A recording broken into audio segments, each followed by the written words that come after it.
Jesus Christ is Lord bayong buntag sa tanang mga anak sa Dios. So this is a great privilege no nga tagan tag panahon sa Ginoo nga mo-attend ani nga mao nga event no. Dako kay ni siya og kahimuan bilang mga alagad ta sa Ginoo tungod kay mao ni isa nga bahin nga kanang ga-encourage ta sa atong mga leaders sa matag usa nga mas mahimong strong ang body ni Jesus Christ. Mao na nga dako kayo mi og kanang nahimo nga kanang pagtulunan sa tanan nga nahitabo nga gathering no from the start gahapon until now. Mao na nga dako kayo nga pagpasalamat namo kay Tatay Vince, especially sa Ginoo. Unang-una sa Ginoo, then second is kay Tatay nga naghatag og privilege sa amo nga mga lagad sa Ginoo nga makaabot nini nga dapit para pag mas madugangan pa ang amo ang knowledge about sa diha sa pagdumala sa buluhaton sa Dios. So maura daghang salamat. God bless sa atong tanan. Good morning, Pastor. I am so thankful to be part in this summit. Napakalaking tulong to sa mga manggagawa, especially sa mga kagaya natin, nag-umpisa lang ng church.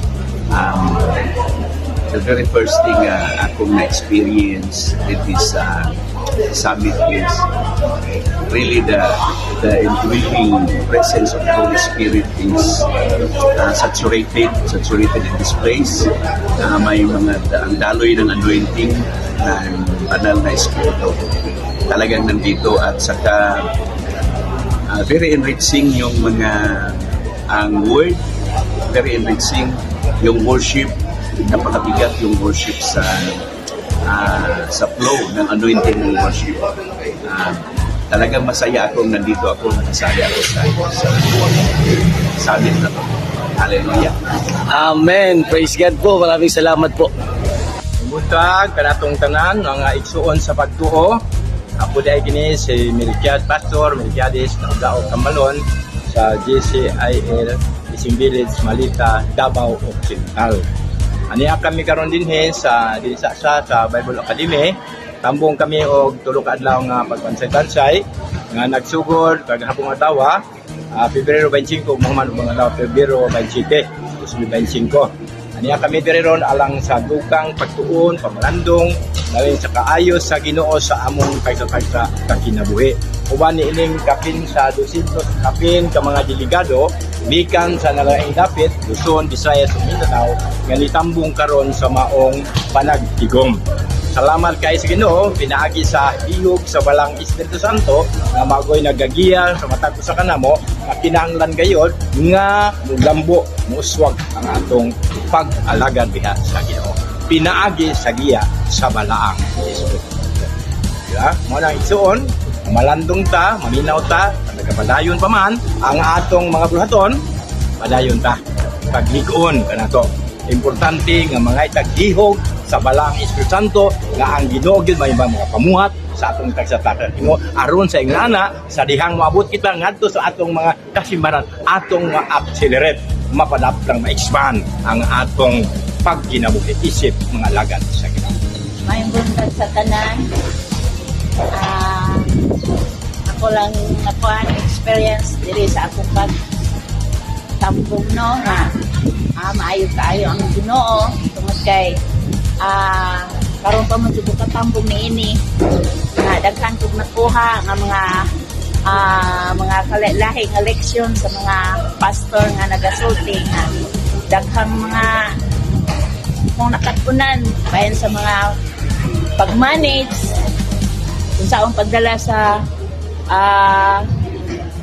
simbahan, sa mga local church, no? Nga usaon pagdala sa isa ka leader ng kasing-kasing gyud nga matinud-anon, mapaubsanon, mao gyud ang gikinahanglan sa isa ka leader nga mayong pag-atiman sa iyang mga karnero. Ngaura nga, Pastor. Amen. Thank you po. Good morning. May buntag sa tanan. Hallelujah. Na kami sa summit diri sa Davao. Apil mi og summit. Kaya importante ang summit kay panaghiusa sa mga kapastoran, kay mo na yung pinaka-importante mo na yung pinaka-sentro nato para sa Ginoo. Jesus Christ is Lord. Unification movement. Hallelujah. Dalaygon ang buhi nga Diyos. Isang mapagpalang umaga sa ating lahat. Nagpapasalamat ako sa Panginoon na isa ako sa nakadalo sa isang Gawain. isang gawain ng Jesus Christ is Lord dito po sa Davao. Marami po akong natutunan at nagbibigay sa akin ng kalakasan na magpatuloy na maglingkod sa Panginoong Hesus na ating pinaglingkuran, sapagkat ang mga karanasan ko dito through the message of the word of the speakers, the anointed word of God, nagbibigay sa akin ng maraming bagay na kasagutan sa mga tanong sa buhay ko. Isa doon yung mga trials na darating sa buhay natin, paano natin matagumpayan, yung mga kakulangan sa church administration, at lahat ng mga kailangan natin upang tayo po ay lalago sa gawain ng Panginoon. At inianyayahan ko lahat na kayo po ay dumalo, suportahan po natin ang itong gawain na to dito sa Davao taon-taon. At lubos akong nagagalak at nasisiyahan sapagkat marami akong natutunan. And nagbibigay sa akin ng yung impactful talaga yung mga mensahe na galing ni Lord, na praise revelations, mga anointed words of God na ginamit niya ang kanyang mga speakers upang maging tagapagsalita. At lalo ko po kayong inaanyayahan at ulit, no? Dumalo kayo, suportahan natin to sapagkat atin to mga pastors para po sa kabutihan ng lahat. We give you back the glory and honor to God alone. In Jesus' name, Amen. Amen. Maraming salamat po.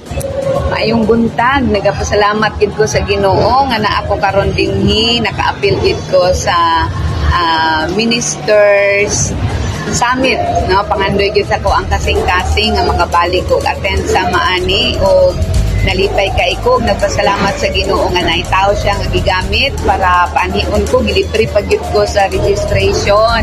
Mao nang salamat kaayo, no, nakabalog gyud ang Ginoo usab silang need, and my prayer nga i-bless gyud sila. So tinuod gyud Jesus Christ is Lord, tungod kay bisan pa sa handom sa kasing-kasing kabalo siya og iyang yung ginatubag. So padayon ta sa pagpangalagad sa Ginoo kay hapit na siya mubalik, ug padayon natong isyagit sa kalibutan, Jesus Christ is Lord.